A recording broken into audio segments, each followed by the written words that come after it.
What up brothers, it's Clip King returning. Welcome back to my channel for another new review. As you can see, the figure I'll be reviewing today is the Hot Toys Star Wars The Force Awakens Finn figure. And it's the MMS 345. As you can see, got the figure in a pretty upright position, a few of his accessories on him, and then I've got him lined up just in front of the packaging like I always do. I'd like to start off by saying to all them dumbass reviewers who said that this figure wouldn't sell simply because it were black, to them I'd just like to say wagwan bread bin. You fucking idiots. I can't believe I once watched a video saying that this figure doesn't sell because of his skin tone. I thought, fucking hellfire. I've heard race card played a lot of times, but never so ridiculously. I'd like to go on record and say when it comes to 1/6 scale figures, I'm the least racist person you want to fucking meet. For fuck's sake. Anyway, the people I'm referring to will know, and it's just a little get a grip message. But anyway, anybody who saw the unboxing will know that I don't know, happily buzzing about this figure because it's one of those figures I always knew I wanted to review. Same with Rey.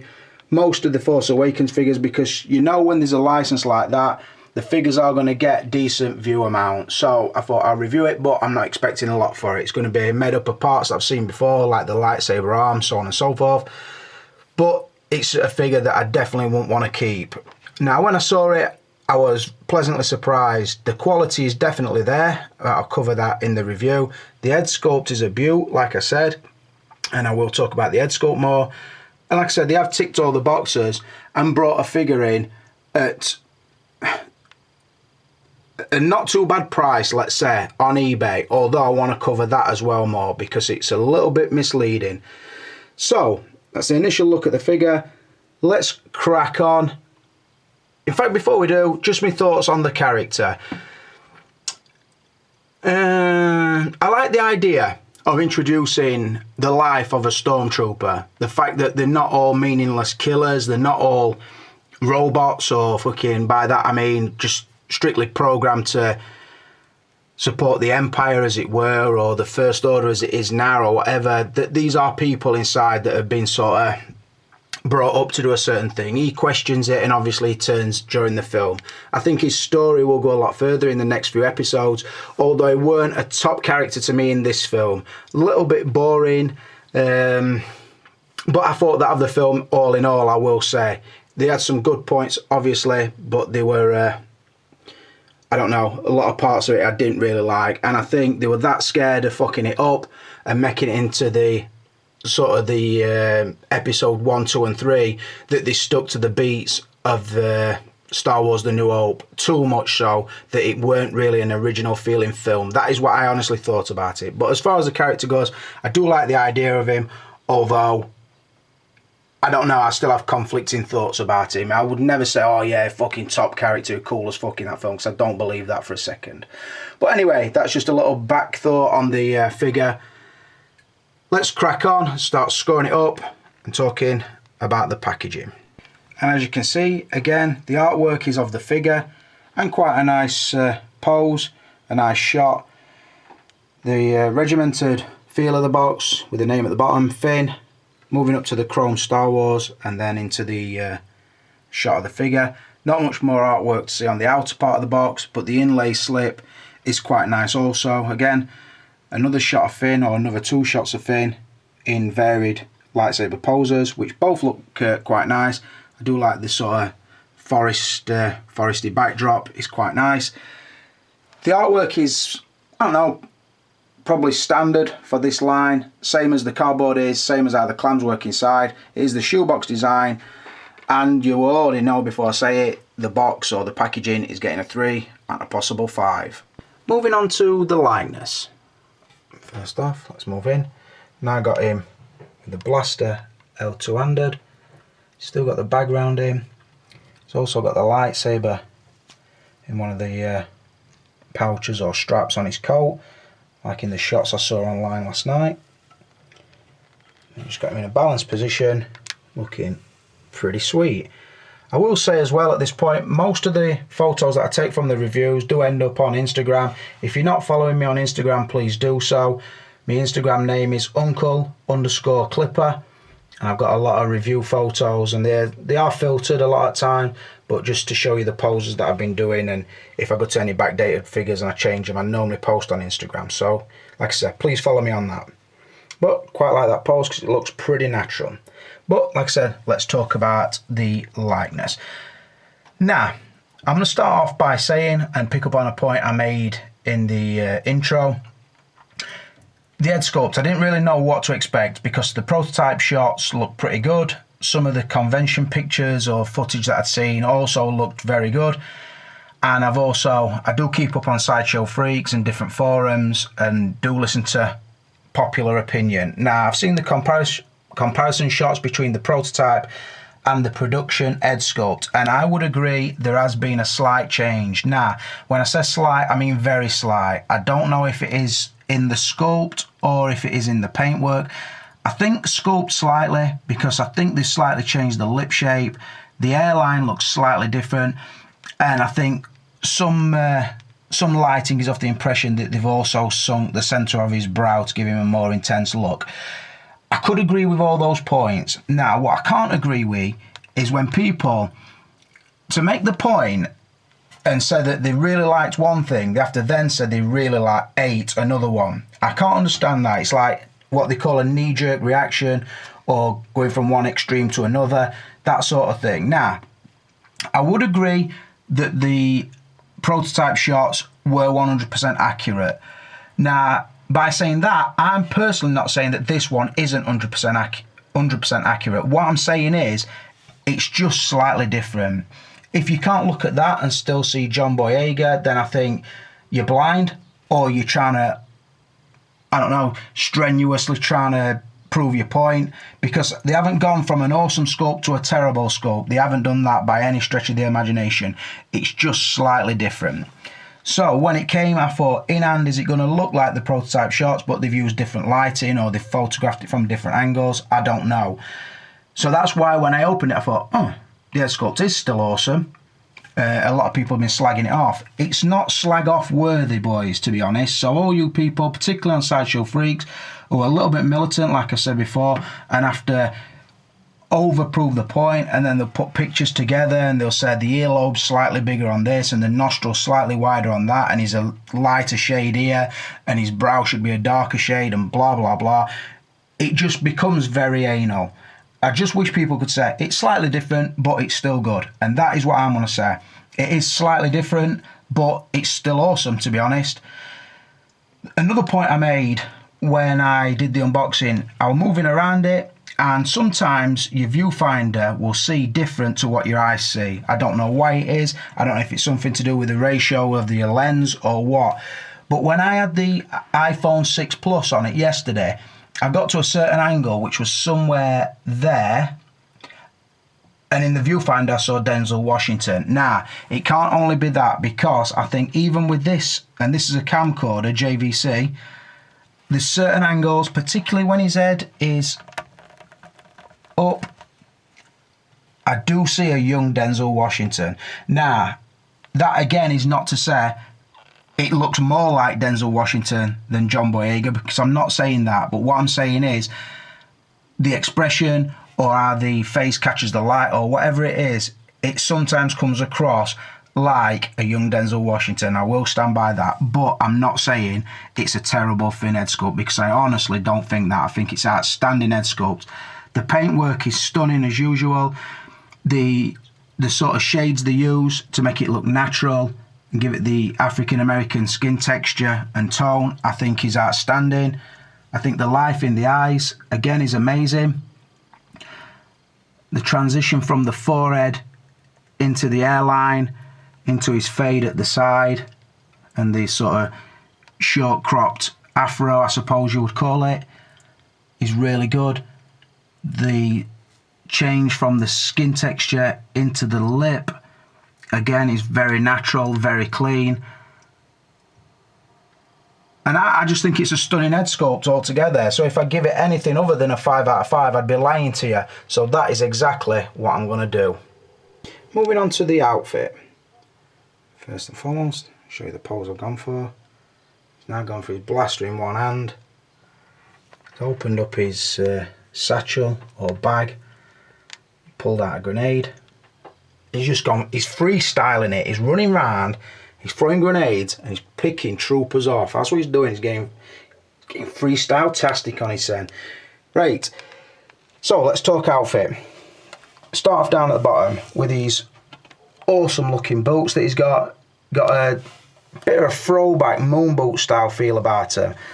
Again, very in theme with the resistance or the rebellion outfit. And I'm thinking, what I'm saying is it's not accurate to the old school Star Wars, but it's got that flavour about it. Paintwork and sculpt is really nice, so I do like that, and they don't hinder the articulation.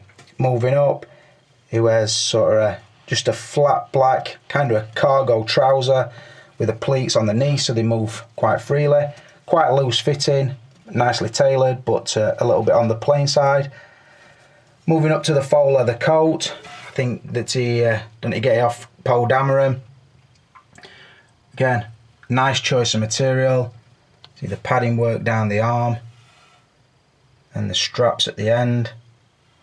Sort of belt that goes round through the back up into the stick shoulder section. Nice collar work. Yeah, I think the colours look accurate to the shots that I've seen. Moving around, you have these sort of elasticated strap sections that obviously you could put things into if he brought stuff to go into them. Moving around, the red sort of patch section on the right shoulder and the red stripe on the left chest. Sort of badges and buckles. Yeah, awesome tailor work. It's got a feel when you touch it of the Star-Lord coat. That is what I would liken it to. Very similar to that. Looks like a really thick leather, but it's nice. Good scale, good feeling, and really well tailored. If I slightly move his bag to one side, you see on this side he has more of the elasticated straps, one of which will hold the lightsaber. Now I will say, when I got the figure I didn't know that that's where it goes, but I was checking out some pictures, looking for pose ideas online last night, and I noticed that on a few of the pictures that he did carry the lightsaber in there. Obviously it would fit in there as well, and possibly that one also, but on the pictures it does show it there, so I thought I'd do that for you. Underneath that he wears like a muscle top or a skin, whatever you want to call it. Again, nicely tailored, nice choice of material and accurate looking. So everything on the outfit does look really good. It looks accurate, good choice of materials, the layer on layer looks good, although there's just not a lot to it that stops me giving it a top score. But like I said, I certainly can't find fault with it. I think only one nitpick that I'm going to have, if I did, is to open it up to swap out the arm, which I'm going to do in a minute. I think you have to open that strap so that there's a magnet section that runs up there that will open, and I think that might just be a bit of a nightmare just to get that strap open. So that could be a little niggle, but just on the looks and feel alone, I am going to score his outfit a very good 4 out of a possible 5, and I do quite like that pose. Going on to the articulation, and this will be a pretty easy one. Show you the pose first. Obviously gone to the light up arm, which bit of a pisser to swap out simply because of the muscle shirt inside and the fact you do have to unstrap the strap there, and then it has a magnetized seam inside there. I don't think I'm going to be able to show it. I'll show it in the next pose. That closes the jacket up, then you've got to strap it back up. So unless you're going to leave the sort of light up arm on, it would be a pain in the arse to keep opening it and closing it. But anyway, you notice I have left him off his stand simply to show there's a really well balanced body and he's full of articulation and the clothes don't hinder it. So let's talk about what he's got. Obviously he's wearing boots, but his ankles are on a ball joint, so the boots aren't very tall, so there's no hindrance there. The double bend knee, rotation at the upper leg, the pelvis section and the hips move freely, so you could do splits, good kick forward, good kick back, rotation at the waist, rotation at the upper ab section, although the crunch is not massive. It is quite a bulky upper body. Moving up, the shoulders move quite freely. Like I said, because it's one of those bulky bodies, it's not like the slim true type that moves totally all over. This one, it will move, but it's a little bit more restricted than a proper true type.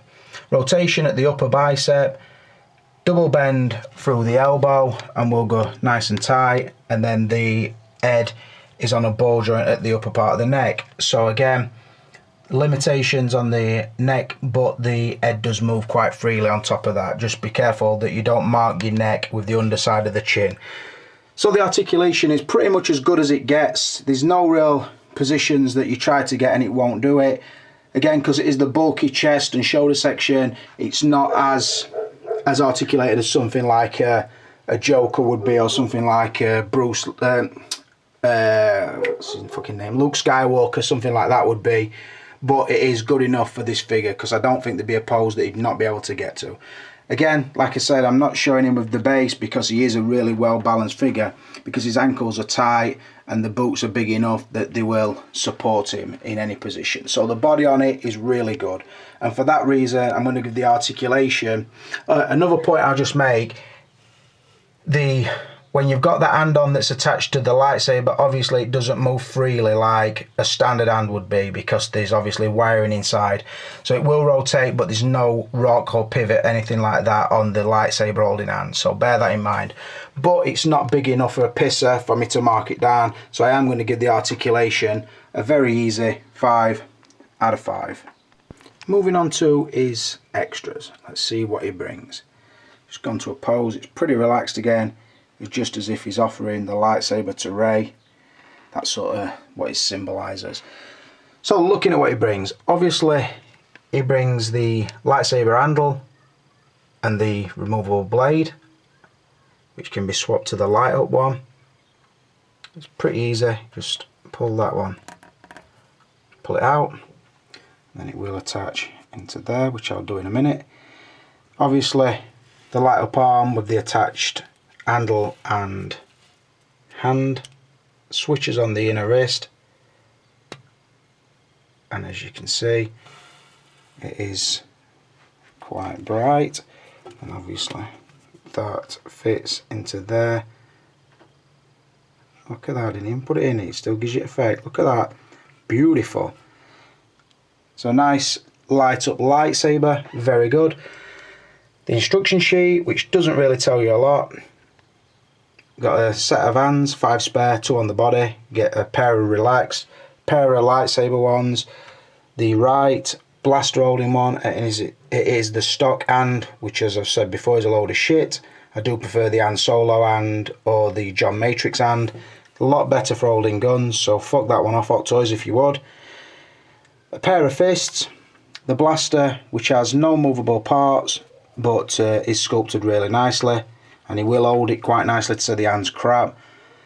Set of wrist pegs and the fabric bag. Now I just want to point out the clasp is just that tiny little hole there, fits into there, so could be quite fragile. Be careful, obviously. You just press that into that, but because I want it open, it folds out like so, and it's full of these, I think they're like timed grenades. The detail on the top. Some of them roll about, I don't know why. And there's one that will stand upright because it's flat on the bottom, so it would stay like that. Don't know why there's a difference, but you get a bag full of those, as you can see. So quite nice touch. As you move back, like you see, he has got the hexagon stand, which I moaned about on the Captain Phasma review, simply because Captain Phasma has the eye gloss boot sole, and because the top of that is eye gloss as well, there's no friction at all. Now on this one, because its low tack tape was cut to size, I've actually left it on because obviously I'm going to sell this figure, and also it's a soft rubber boot and it actually has a tread on the bottom as well, so it does create friction. And look, don't move about too easy, where Phasmas were just fucking skidding about and doing my nutting. The symbol of the rebellion, or whatever, the Star Wars fin again, not too detailed, just looks like it's been sprayed on with white spray paint, but I suppose if they're all like that, it serves a purpose. So to score it, the way I've done it is, on this one, because the stand does work, I've given it 1 for the stand, 1 for the bag and bombs, or the bombs included as his weapons. He does really have this weapon an unlit lightsaber and a lit one when it's done, and then a good collection of hands that do work with other stuff. Wrist pegs and books obviously don't count. So on the extras, I've given it a 4 out of a possible 5. The only other things I could have thought of would have been a different sculpt, which they don't seem to be doing with these Star Wars figures, so I didn't really expect it with this. So like I said, I think 4 out of 5 on extras is a pretty good score anyway. Right, I'm going to roll straight into value, not change the pose much, just put his bag back on him and the rifle on top of his bag, still holding the lightsaber. Right, I will tell you what I paid for it, but first I want to tell you about this new fucking fad that I'm seeing on eBay. I actually bought this figure off eBay, which is the first I've bought direct through eBay and paid the full price for fucking ages. I can't remember the last one. But sometimes I do go onto eBay and have a look at prices just so I keep my sense sort of switched on. And also when I'm been trolling around, I've been looking for the 3-0 Raphael and Donatello lately, and the prices, some are alright, some are fucking pretty mental. But what I notice is, I've looked at bidding on things before, and it's like, I saw this listing the other day, and it says something about, I can't remember, it didn't say shipping price, but it says $179, and I thought, right, 180 quid, that's shipped, I'm going to struggle to get in touch with Hong Kong contact and get it cheaper than that anyway, so I thought that's not a bad price, 180 ship, that's not too bad. So I buys it, and then you go to fucking your PayPal thing, and when it gives you actual price, it was like 194, and I'm thinking, where's this fucking £15 discrepancy come from? Because surely conversion rate don't fucking fluctuate that much. The price that eBay's telling me, and obviously as well, even if you go into the American version of eBay and you get a price, then you've got to convert your dollars to pound, which fucking there's a fluctuation, and then when you go and actually buy it, it's not even close to fucking price that it's advertising it at. I think, what the fuck, how can they do that? I just don't understand. I thought I was basically paying 180 for it, and I didn't end up paying 195. So bring it up to the fucking £200 mark is pretty standard for Hot Toys figures now. Do I like it? Again, no, I don't. It pisses me right off. I wish they were about 130, but they're not. I choose to buy early, I know that, so I can't really moan and groan about that. But I think even if I'd have waited for this, I might have saved me some 20 quid, and I think, fuck it, I'll get it, review it and sell it. So basically again, I paid just under £200 shipped. It were EMS, and obviously I didn't get no custom charges, so I'm buzzing about that. But because of that, it does bring more than Captain Phasma brings, so I think the value is better. You are getting more for your money. And like I say, I think it were about a 10 or less than Phasma. So on the value, I'm just going to give it a 3 out of a possible 5. Like I've said, when I'm buying figures as well, I do constantly look and think, if I pay this price, is there a chance that I'm going to get this price back, plus the shipping from me to somebody else in UK? A lot of time I do, sometimes I don't. Likes of Ultron, I took a fucking right good hiding on, because I ended up selling it through eBay for like, I think it went for $280, and then I had to pay £28 plus fucking charges, and I paid about £310 to get it to England. So on that I took a loss, but I think, well, that's the risk of buying early. They're not always going to pay the price, but I think on a figure like this, as quick as I post it tonight, say it's for sale, I'm guessing it'll sell pretty fast.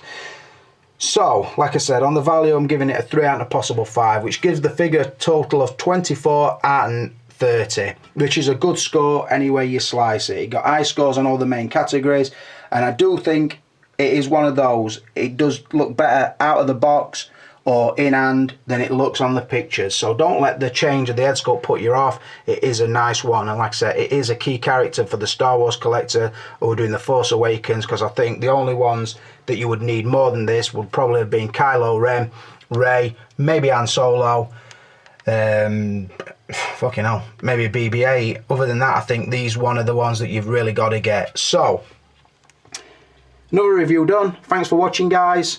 Please like, comment and subscribe. Please look for me on Instagram. It's uncle_clipper. I am on Facebook. Find me wherever you can, and obviously share my videos around. I would appreciate it. But for now, it's the Clipper King, and I'm out of here.